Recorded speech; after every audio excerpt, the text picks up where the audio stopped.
ఈరోజు అంటే నేను ఒక చిన్న కథ చెప్తాను. చిన్నప్పటి నుంచి నేను అంటే హైదరాబాద్లో చదివాను. హైదరాబాద్లో చదివినప్పుడు అంటే నా ఫస్ట్ క్లాస్ నుంచి 10th క్లాస్ వరకు చదివాను. నేను చదివినప్పుడు నా పక్కన ఈ కులం వాడు కూర్చున్నాడని మాకు ఎప్పుడు తెలియదు. కానీ నంద్యాలలో వచ్చిన తర్వాత రాజకీయాల్లో మేము యాక్టివ్ అయిన తర్వాత నాకు తెలిసింది, అరే వీడు ఈ కులం వాడు, వీడు ఈ కులం వాడు అని. ఇప్పుడు కూడా మనం ఏదన్నా ఊరెళ్తే ఇప్పుడు కూడా చెప్పులు బయటికి పెట్టి లోపల వస్తారు. చాలా మంది దూరం నిలబడతారు. నేను అడుగుతా, ఎందుకన్నా మీరు దూరం నిలబడతారంటే లేదు మేము రాకూడదు అని అంటారు. అంటే నేను ఇప్పుడు కూడా అది నడుస్తుందని చెప్తున్నాను. నేను లాస్ట్ 3 years ముందు ఒక రౌండ్ టేబుల్ కాన్ఫరెన్స్ జరిగింది శోభా హోటల్లో. నేను నాయకులు అందరూ వచ్చారు.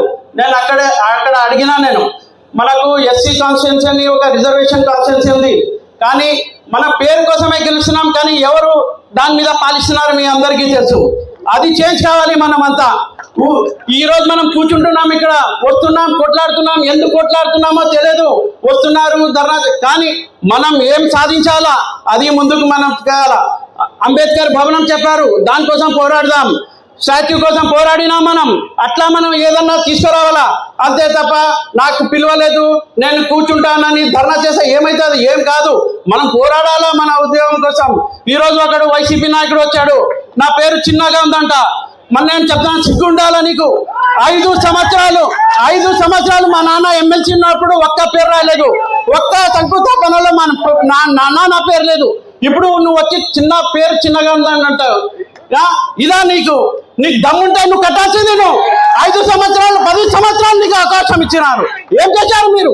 ఇప్పుడు వచ్చి మా పేర్లు లేవు, మా ఇది లేదు, నా పేరు చిన్నగా ఉంది. నువ్వు కట్టి పెద్ద పేరు రాసుకోనిది. ఎవరైనా ఆపుతున్నారా నీకు? ఎవరు ఆపడం లేదు కదా. ఇది కాదు. ఎందుకంటే ఈర్ష్య వాళ్ళకి మనం ఒక మంచి ప్రోగ్రామ్ చేస్తున్నాం, అందరూ సక్సెస్ అవుతున్నాం. భవనం కూడా ఖచ్చితంగా మనం కట్టిద్దాం. అది ఉండాలి. మనం నంద్యాలకి ఏం చేయాలో అది ముందుకు తీసుకెళ్ళాలి. అంతే తప్ప వచ్చి ఇక్కడ ధర్నాలు చేసి పేర్లు లేవు, ఫోటోలు గుంజుకున్నారు, వెళ్ళిపోయినారు. రేపు వాళ్ళ పేపర్లు వస్తుంది, ఓ మీటింగ్ మేము ఖరాబ్ చేశామని. దానివల్ల ఏం కాదు. మనం నంద్యాలకి ఏం చేస్తాం? ప్రజలు మనకు అవకాశం ఇచ్చారు, అందరు అవకాశం ఇచ్చినారు. దానికోసం రాత్రి పగలు కష్టపడాలి మనం.